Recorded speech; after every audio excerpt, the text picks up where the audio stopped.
Hello po sa inyo lahat. Ayan, gagamutin po natin yung mga aglaw ko kasi nagkaroon po sila ng mga scales o kuto. Ayan, nakakadiri. Pero kailangan natin gamutin. Ngayon, puro unhealthy sila lahat. Ayan, napakarami. Nakakadiri talaga.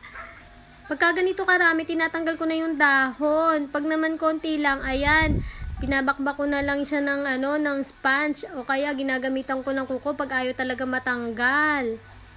Ayan, napakahirap nga kasi tanggalin tong mga mga scales na to. Ayan, na-damage na yung aking halaman. Kaya dapat po dahan-dahan lang po kasi madaling masira yung dahon. Kaya ingat na lang po sa pagtatanggal ng mga scales. Tingnan nyo naman, nakakadiri, sobrang dami.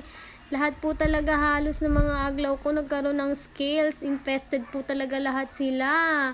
Meron mga iba konti-konti lang.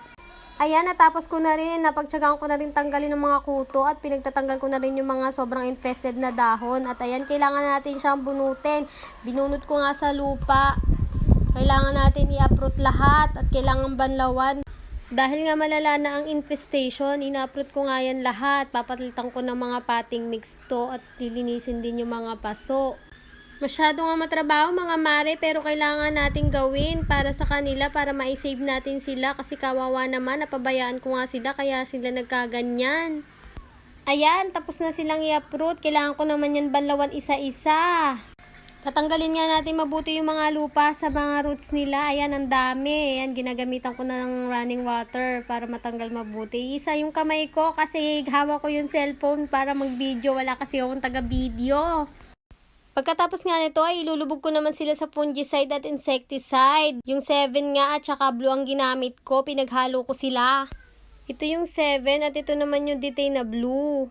Yung 5 grams ng blue fungicide, ihalo natin sa 5 litro ng tubig at naglagay rin ako ng 2 kutsara ng 7.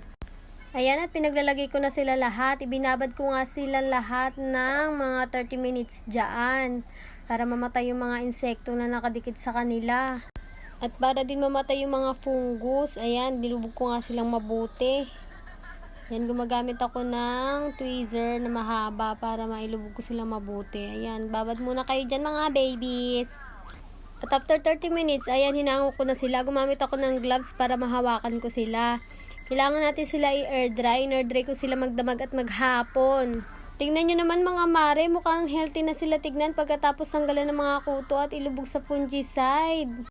Ayan, ang gaganda na nila agad. Mukha na silang healthy. Pag talaga mahal mo mga halaman mo, mararamdaman mo kung okay sila o hindi.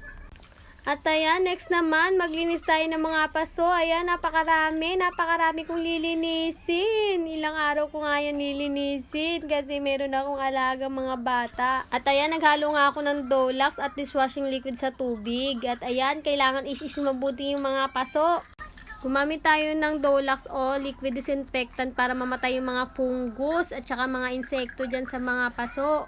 At ayan, sa wakas natapos ko rin. 2 araw ko nga yan ginagawa. Dahil nga may bata ako, paudot-udot ang trabaho. Kailangan pagtiyagaan para sa mahal kong mga halaman. Kawawa naman sila kasi. At ayan, pagkatapos linisin ng mga paso, gagawa tayo ng soil mix. Nalo ko lang yung loam soil sa ipa. At ayan, halo-halo. Ayan, at magtanim tayo. Kailangan nga pala ang soil mix natin ay dry at hindi pa natin sila pwedeng diligan ng 1 day. Ayan, at tapos na. Ang sarap sa pakiramdam. Ang gaanga ng pakiramdam ko kasi parang hindi na sila nasasaktan. At ayan, nailipat na natin sila. Ayan, mukha namang okay naman sila. At after 1 day, didiligin na natin sila. At after 1 day, ayan, watering time na. Tignan nyo naman, mukhang okay na sila. Gumaganda na sila. Update ko po kayo. Babu!